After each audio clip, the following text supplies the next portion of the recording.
ہے جامپور گاؤں میں ایک ظالم بادشاہ رہتا تھا جو اپنی رعایا پر بہت ظلم کرتا تھا۔ وہ اپنے وزیروں کے ساتھ جا کر گاؤں کے لوگوں سے پیسے وصول کیا کرتا تھا۔ گاؤں کے لوگ بھی بادشاہ سے بہت تنگ تھے۔ بادشاہ کے دو خاص وزیر تھے جو اکثر بادشاہ کو ان کاموں سے روکتے رہتے تھے۔ بادشاہ سلامت، اگر آپ برا نہ مانو تو میں آپ سے ایک بات کہنا چاہتا ہوں۔ ہاں وزیر بولو، کیا کہنا چاہتے ہو؟ تم تو میرے خاص وزیر ہو۔ بادشاہ سلامت، ہمارے گاؤں کے لوگ بہت غریب ہیں اور محنت کش بھی ہیں۔ میں آپ سے ایک درخواست کرنا چاہتا ہوں، اگر آپ ان پر ظلم کرنا بند کر دے تو ان گاؤں والوں کو سکون سے روزی کمانے کا موقع مل جائے گا۔ جی بادشاہ سلامت، میں بھی یہی بات کہنے والا تھا۔ تم دونوں اپنا منہ بند کرو اور اپنا مشورہ اپنے پاس رکھو۔ یہ گاؤں والے ہیں اسی قابل، اور ہاں آئندہ اگر ایسی بات کی تو میں بھول جاؤں گا کہ تم دونوں میرے خاص وزیر ہو۔ بادشاہ کی یہ بات سن کر وزیر خوف زدہ ہو جاتے ہیں۔ اسی گاؤں میں میٹھے نام کا لڑکا اپنی بیوی نصیبو کینچی کے ساتھ رہتا تھا۔ ارے میٹھے، میں نے سنا اس گاؤں کا بادشاہ بہت ظالم ہے۔ وہ گاؤں کے سب لوگوں سے پیسہ وصول کرتا ہے اور جو اسے پیسہ نہ دے وہ ان پر ظلم کرتا ہے۔ ہاں بیگم، تو ٹھیک بول رہی ہے، میں نے بھی بہت سے گاؤں والوں سے یہی بات سنی ہے۔ میٹھے، مجھے تو ڈر لگ رہا ہے کہیں بادشاہ ہم تک نہ پہنچ جائے اور ہم سے بھی پیسے زبردستی نہ مانگنے لگ جائے۔ پر بیگم، میں ایسی نوبت آنے ہی نہیں دوں گا۔ اس سے پہلے ہی میں بادشاہ کے پاس جاؤں گا اور اس سے نوکری مانگوں گا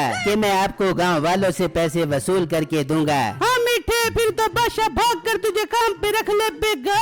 جا میٹھے، جا بادشاہ کے پاس جا۔ پھر میٹھا گھر سے نکلتا ہے اور بادشاہ کے پاس آ جاتا ہے۔ ہاں لڑکے، تم کون اور یہاں کیا کرنے آئے ہو؟ بادشاہ سلامت، میں آپ کے پاس نوکری کی تلاش میں آیا ہوں۔ میری اس گاؤں میں بہت دہشت ہے، لوگ میرا نام سنتے ہی تھر تھر کانپتے ہیں۔ مجھے آپ کام پر رکھ لیں، میں لوگوں سے پیسے وصول کر کے آپ کے پاس لایا کروں گا۔ واہ لڑکے، تم تو بہت قابل اور ہوشیار لگ رہے ہو، مجھے ایسے ہی بندے کی تلاش تھی۔ بادشاہ میٹھے کو کام پر رکھنے کی حامی بھر لیتا ہے۔ میٹھا بہت خوش ہو جاتا ہے اور خوشی خوشی گھر آ کر یہ خوشخبری اپنی بیوی کو سناتا ہے۔ یہ سن کر نصیبو بھی خوش ہو جاتی ہے۔ واہ میٹھے، یہ تو تجھے بہت خوشی کی خبر سنائی ہے۔ اب تو بس کل سے کام پہ لگ جا اور دل لگا کے لوگوں سے پیسے وصول کر۔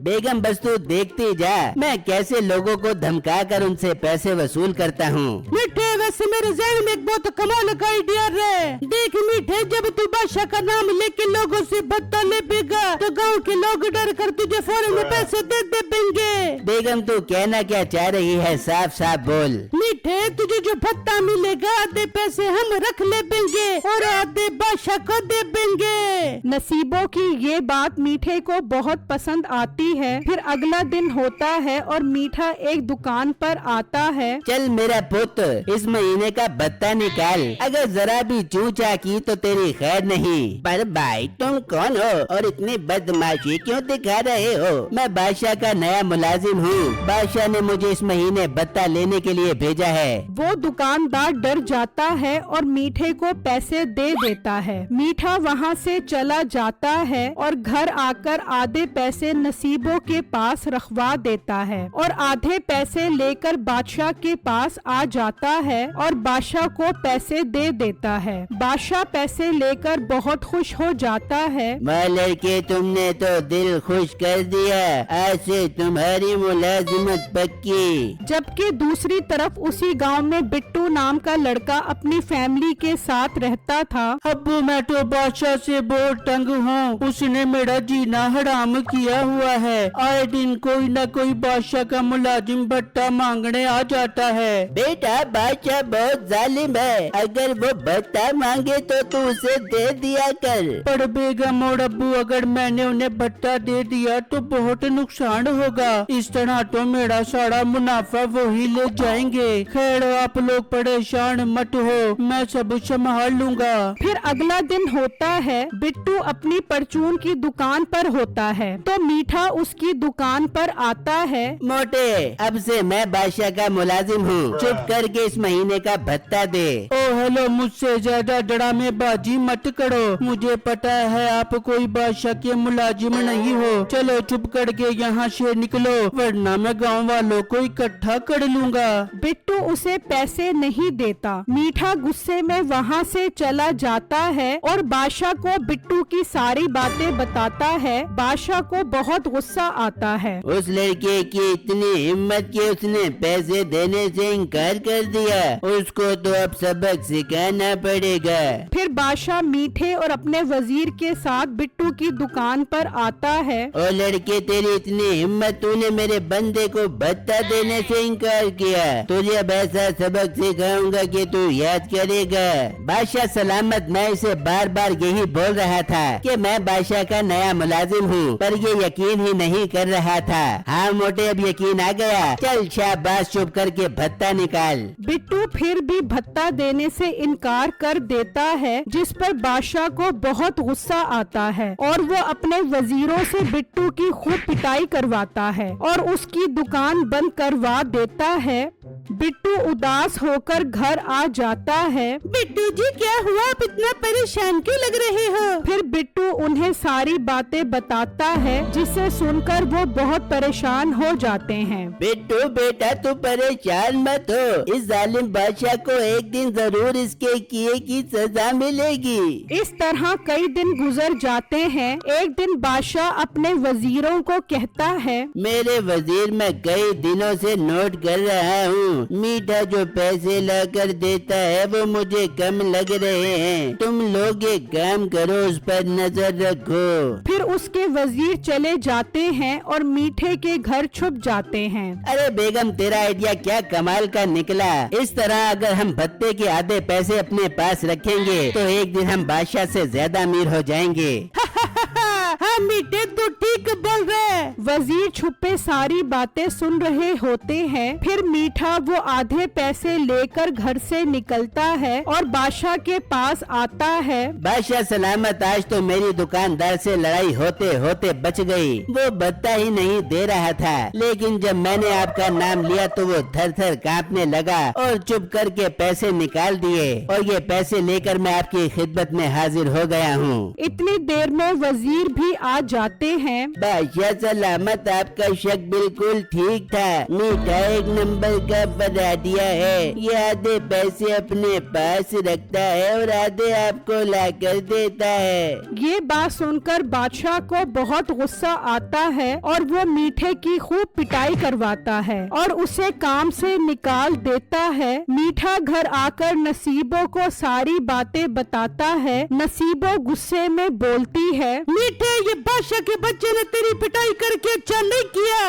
अब तू देख मैं इसे कैसा मजा चखाती हूँ कि ये याद कर बेगा। पर बेगम, हम बादशाह का कुछ नहीं बिगाड़ सकते, वो बहुत ताकतवर और जालिम है। चखा बेंगे, जरूर चखा बेंगे। मीठे, में एक काला जादू करने वाले को जानती हूँ, चल मेरे साथ उसके पास चल। फिर वो दोनों घर से निकलते हैं और वो काला जादू करने वाले के पास आ जाते हैं। जादूगर साहब, आपके जादू की चर्चा तो पूरी दुनिया में मशहूर है, आप तो काला जादू करने के बहुत एक्सपर्ट हो। जादूगर अपनी तारीफ सुनकर खुश हो जाता है। हाँ बच्चों, मेरे काले जादू के किस्से तो किताबों में छपे हुए हैं, बताओ तुम्हें मुझसे क्या काम करवाना है। जादूगर साहब, बादशाह ने मेरे साथ बहुत ज्यादती की है, उसे सबक सिखाओ। छू झड़क फुड़क, चल बच्चा, उस बादशाह को मैं ऐसा सबक सिखाऊंगा कि वो याद करेगा। फिर वो उस जादूगर को लेकर बादशाह के दरबार में जाते हैं तो उसे देखकर सब भाग जाते हैं। बस बादशाह और एक वजीर रह जाता है। जादूगर अपने जादू से बादशाह को गाय और वजीर को तोता बना देता है और उन्हें एक गार में बंद कर देता है और मीठा बादशाह और नसीबो मलका बन जाते हैं। मेरे वजीर, मैं आज तुम्हें हुक्म देता हूँ, गांव में किसी को नहीं छोड़ना, सबसे पैसे वसूल करने हैं। फिर एक दिन बिट्टू अपने घर बैठा होता है। बिट्टू बेटा लकड़ियाँ खत्म हो गई हैं, तू जा और जंगल से लकड़ियाँ काट कर आ। फिर बिट्टू लकड़ियाँ काटने के लिए जाता है तो वो जंगल में चलते चलते उसी गुफा तक पहुँच जाता है जहाँ बादशाह और वजीर गाय और तोता बनकर कैद थे। बिट्टू गार के अंदर चला जाता है तो उन्हें देखकर वो हैरान रह जाता है। फिर अचानक गाय बोल पड़ती है जिससे बिट्टू की हैरत में इजाफा हो जाता है, लेकिन वो गाय और तोता अपने बारे में कुछ नहीं बताते क्योंकि उन्होंने बिट्टू पर जुल्म किया था।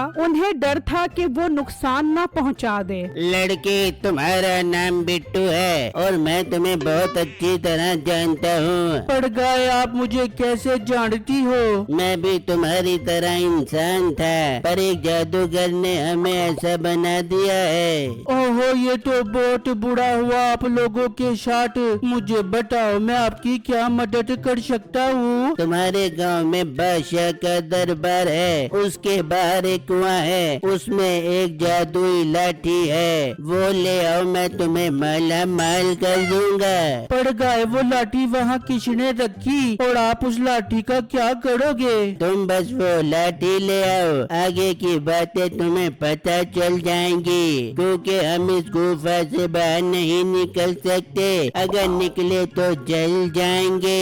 बिट्टू हामी भर लेता है और वो लाठी लेने के लिए चला जाता है तो देखता है कि मीठा बादशाह बना हुआ है। बिट्टू ये देखकर हैरान हो जाता है। मीठा तो बादशाह का वजीर था, बादशाह कैसे बन गया और बादशाह सलामत कहाँ पर है? बिट्टू डर कर वहाँ से चला जाता है और घर आकर अपनी बीवी को बताता है कि बादशाह गायब है और मीठा वजीर अब बादशाह बना हुआ है। छम्मो भी ये सुनकर हैरान हो जाती है। पर बिट्टू अब हम क्या कर सकते हैं? फिर बिट्टू गुफा में कैद गाय की सारी बातें बताता है। फिर तो बिट्टू आपको उस गाय की मदद करनी चाहिए, जैसे उसने कहा है आप वैसा ही करो। हाँ बेगम, मैं आज रात ही कुएं पर जाकर वो लाठी निकाल लाऊंगा। फिर रात होती है। बिट्टू उस कुएं पर आ जाता है और उसके अंदर चला जाता है। वो वहाँ से लाठी उठाकर उस गुफा के अंदर आ जाता है। लाठी देखकर गाय और तोता बहुत खुश हो जाते हैं। बिट्टू, शुक्र है तुम लाठी ले आए हो, अब